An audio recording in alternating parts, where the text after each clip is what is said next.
지금부터는 아마 병해충과 관련된 이야기인데 제가 지금까지 말씀드렸던 거 한번 정리를 해볼게요. 여러분들 지난 회의에 어떤 그 기상과 관련된 부분, 해칼이라든지 수학적 낙과라든지 하는 그 어떤 생리장애와 관련된 어떤 그런 부분, 그리고 이제 저온과 관련된 어떤 그런 부분에 있어서 제가 뭐 하자고 하는 거예요 지금까지? 다른 어떤 영양제를 치자, 뭐 어떻게 하자가 아니라 우리 농작업을 조금 순서를 좀 바꾸자라는 거예요. 순서를 바꾸고 그리고 관수에 조금 신경을 쓰자 라는 걸로 제가 정리를 해드릴게요. 네. 그러면 지금부터는 아마 병해충과 관련된 이야기일 텐데 세균 구명병 제가 작년에 왔었죠. 여기 작년 안 왔나? 없었어요? 이쪽 지역은 생각보다 세균 구명병 그렇게 많지 않았던 것 같아요. 예. 올 때마다 제가 여쭤보면 세균 구명병 그렇게 문제 안 됐다라고 이야기하시는데 저희들 지역 같은 경우는 세균 구명병이 좀 문제가 좀 되거든요. 근데 이거는 그런 것 같아요. 세균 구명병 우리 이제 교과서적으로 책에서 이렇게 보면요, 제일 먼저 나오는 게 뭔가 하면 질소질이 많은 과원, 세균 구명병이 많다 적다? 좀 많다는 거예요. 이건 뭔가 하면 영양분이 많아가지고 좀 우짜란 과원. 이게 이제 이 우짜람 그 자체가 이 세균공병에 약해지는 어떤 그런 부분도 있고 그 이후에 발병이 됐을 때 우리가 이제 농약을 치는데 그 농약을 쳤을 때의 효력이 제대로 안 나타나는 현상. 질소질이 많으면 과원이 과범무하잖아요. 아까도 말씀드린 대로 사각지대가 그만큼 많아지잖아요. 그런 그 두 가지가 다 요인이 아닐까 하는 그런 생각이 드는데 이 지역에 계신 여러분들 같은 경우는 그런 부분에서는 조금 유리한 것 같아요. 네. 자, 요 부분은요. 요건 제피문의병이죠, 그죠? 우리 복숭아에서 제일 문제되는 게 제피문의병이에요. 제피문의병인 것 같아요. 근데 최근에 제피문의병에다가 또 이제 탄저병이 문제되죠. 이 지역도 그 천도복숭아 좀 있죠? 전혀 없어요? 아니 저희들 옥천 지역도 그렇고 저 위쪽으로 예전에는 털복숭아만 하다가 천도복숭아가 조금 이렇게 특히 이제 조생종 중심으로 해서 좀 인기가 있다 보니까 천도복숭아가 늘어나면서 제 생각에는 탄저병도 같이 좀 늘어나는 거 아닌가 하는 그런 생각이 좀 들거든요. 과거에는 제피문의병이 문제가 됐지 탄저병이 문제가 안 됐었어요. 근데 지금 작년에도 보면 문제된 데 많아요. 저쪽 그 뭐 순천이라든지 남원이라든지 이런 지역에 보면 그리고 또 저쪽 영천 쪽, 경상도 쪽 그쪽도 탄저병이 털복숭아 쪽에서도 탄저병이 좀 문제가 되더라고요. 그래서 이제 이런 그 제피문의병이나 탄저병이나 이런 부분들은 사실은 그 아까 세균공병하고 달리 곰팡이병이잖아요. 그래서 아마 두 가지 그 방제 약제가 거의 겹쳐요. 겹치는데 그런 이 말인즉슨 뭔가 하면 우리가 제피문의병을 방지하기 위해서 충분히 이렇게 그 농약을 사용하는데도 탄저병이 이렇게 발생한다라고 하는 이 부분에 있어서는 저는 한 두 가지 정도의 관점에서 좀 우리가 좀 달리 지금까지 해왔던 그 부분을 좀 달리 한번 보자라는 그 말씀 드리고 싶어요. 뭔가 하면 제가 최근 몇 년 동안 계속 말씀드렸던 이게 진짜 병이 맞을까? 약해는 아닐까 하는 이 관점, 약해는 아닐까 하는 그 관점 하나 하고 또 하나는 뭔가 하면 우리가 진짜 효율적으로 우리가 이제 그 살균제를 쓰고 있느냐라는 거예요. 내성을 유발하게 하거나 아니면 효력을 좀 떨어뜨리는 어떤 그런 결과를 우리가 낳지 않느냐 하는 그 부분을 제가 말씀드리고 싶어요. 뭔가 하면요 이런 거예요. 지금 최근에 보면 특히 그 제피문의병이나 탄저병 같은 경우에 단제가 아니라 살균제가 단제가 아니라 여러분 살균제는 작용 기작이 가나다라로 시작하잖아요. 특히 이제 그 우리 이제 보호제 같은 경우는 카고 초기 그 치료제 치료제 카다사 뭐 이런 식으로 이제 쭉 이렇게 전개가 되는데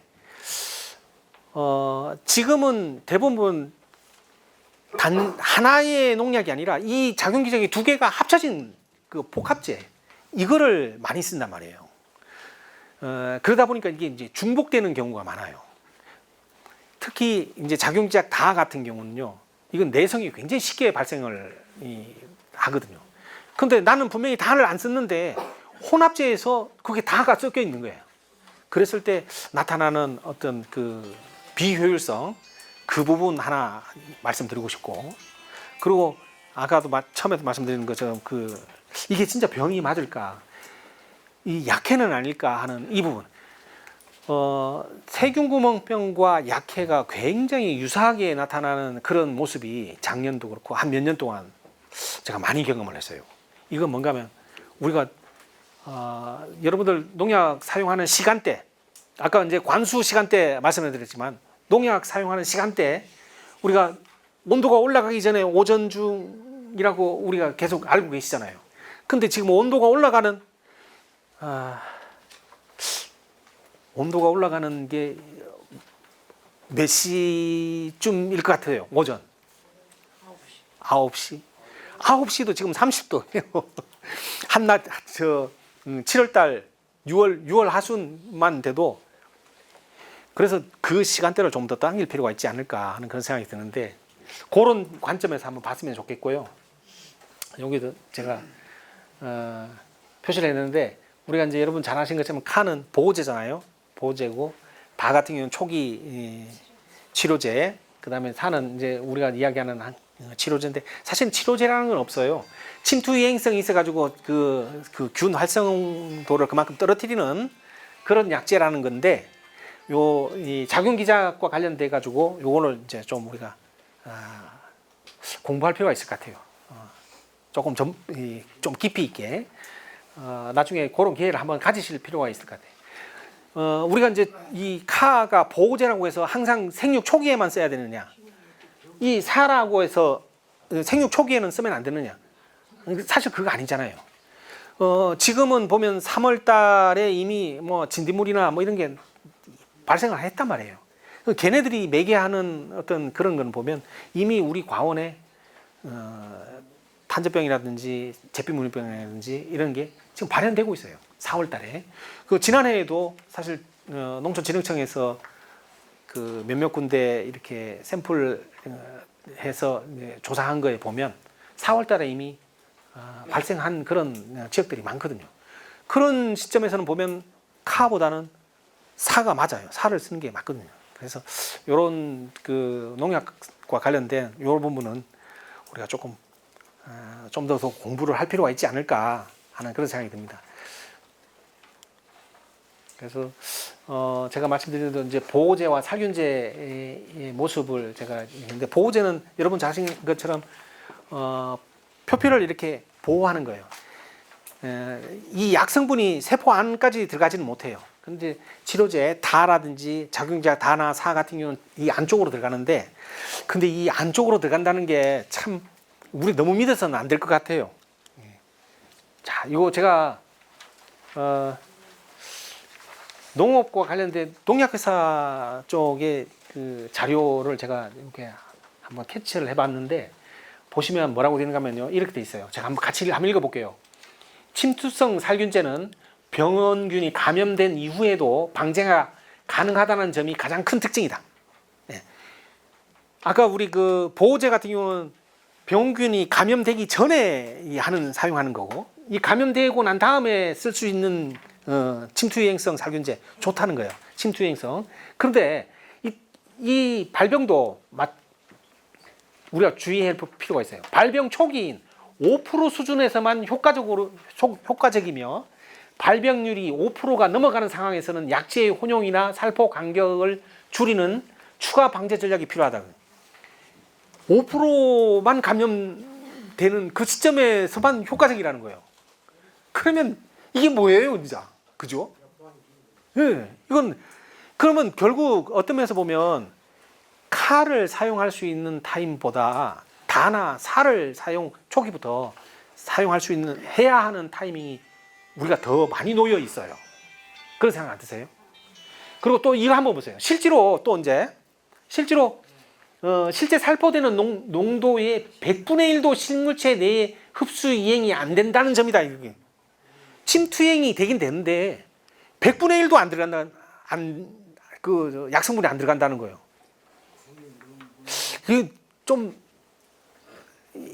이게 좀 너무하다는 생각 안 드세요 혹시?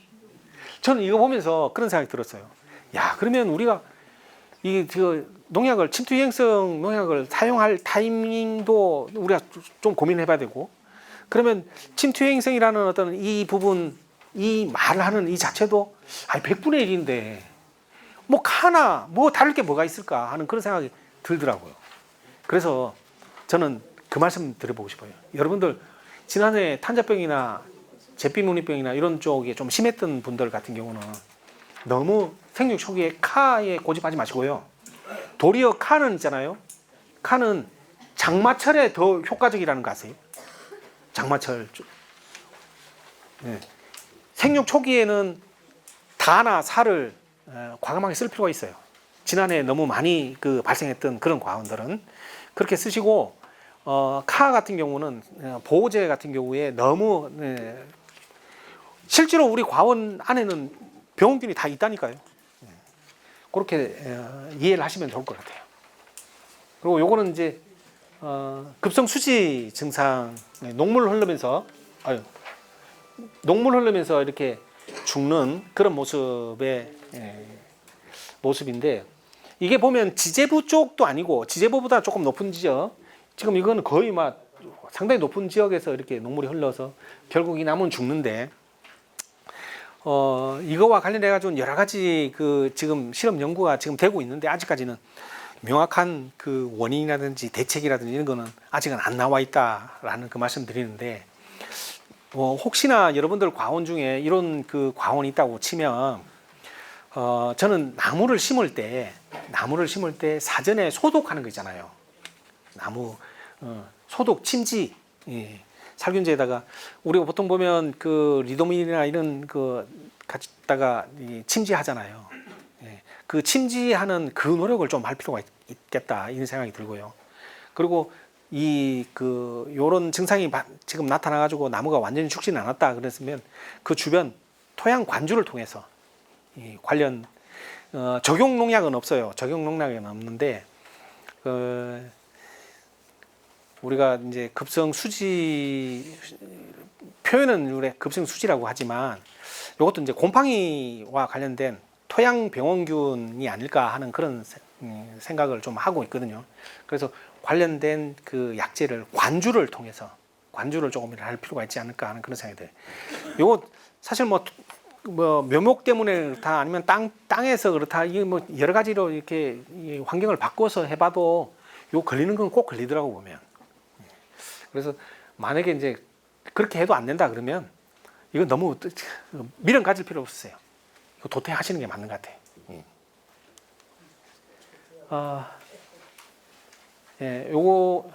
요거는 이제 아까 그게 급성수지 있잖아요.